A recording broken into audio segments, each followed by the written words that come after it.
මං හිතුවට වඩා කලින් වීඩියෝ එකට වියස්සාාව නිසා හිතේ සතුට වැඩිකමට ඉක්මනටමයි වීඩියෝ එකක් දාන්න හිතුර. මට මේ කාලිදං සපෝට් එක දෙන ඔයාව මම තැනකරාපු කාලෙක කවදාවත් අමතක් කරන්න නම්නෑ. මම මිට. බීස්ටගේ තැනක හිටියොත්තේම සමහරිටවාට ටෙස්ල එකක් වුණත් තම්බෙන්න ඉඩකළ තියෙනවා. ඔන්න පටලවා ගන්න එපා මහත්තයෝ.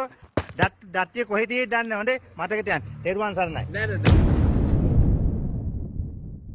ඉතිං අද මේ විඩියෝ එකෙන් කතා කරන්න යන්නේ තව පැය කිහිපයකින් එන්න තියෙන ටවුන් හෝල් 18 එක ගැන පොඩි විස්තර වගේ.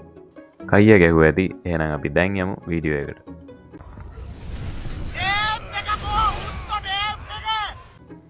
ටවුන් හෝල් 18 ගැන කතා කරන්නකොට කතා කරන්න ඕන ප්‍රධාන දෙයක් තමයි ටවුන් හෝල් 18 එක ඩිෆෙන්ස් එකක් නෙවෙයි. ඒ වගේම ෆේවරිට් ටාගට් එක ඩිෆෙන්සස් වන ට්‍රූප්ස් වලින් අපිට ටවුන් හෝල් එක ටාගට් කරන්න බෑ.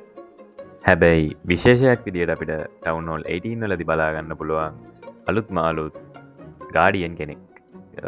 ඌටිකක් අමුතුයි. හැබැයි මට නිකං අර කුම්පු පැන්ඩ වගේ ටිකක් පේනවා. අනේ මන්ද එකෙක් කිව්වට ගාඩියන්ලා දෙන්නෙක් ඉන්නවා. ඒ ගාඩියන්ලා දෙන්න තමයි මෙන්න මුන් දෙන්න එකෙක් ලෝං ෂොට් ගහන එකෙක් අනිත් එක ළඟනිකං අර වනන එකෙක්. උදාහරණයක් විදියට ගත්තොත් මේ ගාඩියන්ස්ල දෙන්න හරිර නිකං බිල්ඩ බේස්සගේ ආචටවයක වගේ. ඒ ගැන්නේ කොට කරහම ළඟ ගහනවා දිග කරහම දුර ගහනවා. ඩබල් මිනි ගන්න එපා. ඊළඟට අපි බලමු ටවුන් හෝල් 18 එක ටරූප් සෙවත් මැක්ස් ටරූප්ස් ගැන. ඔයාලට මේ පේන්නේ ජයන්ගේ මැක්ස් ලෙවල් එක ඒක අමුතුම ගතියක් තියෙනවා. ඒ වගේම මෙන්න තියෙනවා ඉලෙක්ට්‍රික් ඩ්‍රැගන්ගේ මැක්ස් ලෙවල් එක. ඒක නං වෙනස්ම කල්ලා දීලා තියෙන්නේ ඒකත් සුපිරි පහරක්. විසාඩ් ගහා හීලගෙලුක් එක වාට මෙතනින් බලාගන්න පුළුවන්. ඒකත් ඇත්තටම අමුතු ගතියක් තියෙනවා. මයිනගෙයි පෙක්කගේ මැක්ස් ලෙවල් එක මයිනග එක කෙසේ වෙතත් පෙක්කගේ එකට නම් මං ඇත්තරම පර්සනලි ගොඩක් කැමති. ටරූප්ස් ටික නම් පෙන්නලා ඉවරයි. දැන්වාලට මං පෙන්න්න යන්නේ මැක්ස් එකන්නේ ඩිෆෙන්සස් ටික අලුතැගෙන ඩිෆෙන්සස් මොනවගේද කියල තමයි දැන්මංවාලට පෙන්න්න යන්නේ. ඔයාට පේන ඇති එයා ඩිෆෙන්න්සගේ තියෙන අමුතුම ශාප්නස් ලුක්ක එක. ඒක ඒගොල්ලෝ ඒ තීම් එකට ලස්සනටම ඩිසයින් කරලා තියෙනවා. තව මල්ටිජියට අව එකත් ඒ විදිහටම ඒගොල්ලො ඒ තීම් එකට ගැලපෙන විදිට සුපිරියටම ඩිසයින් කරලා තියෙනවා. රිකෝචට් කැනොන්න එක විදිට නම් මං එච්චර කැමති නෑ. මොකද කැනොන්න එක මට පේනෙ දැ මුට්ටියක් වගේ. මල්ටි ආචටවයගෙත් එහම ලොකූ ලස්සනක් මට පේන්න.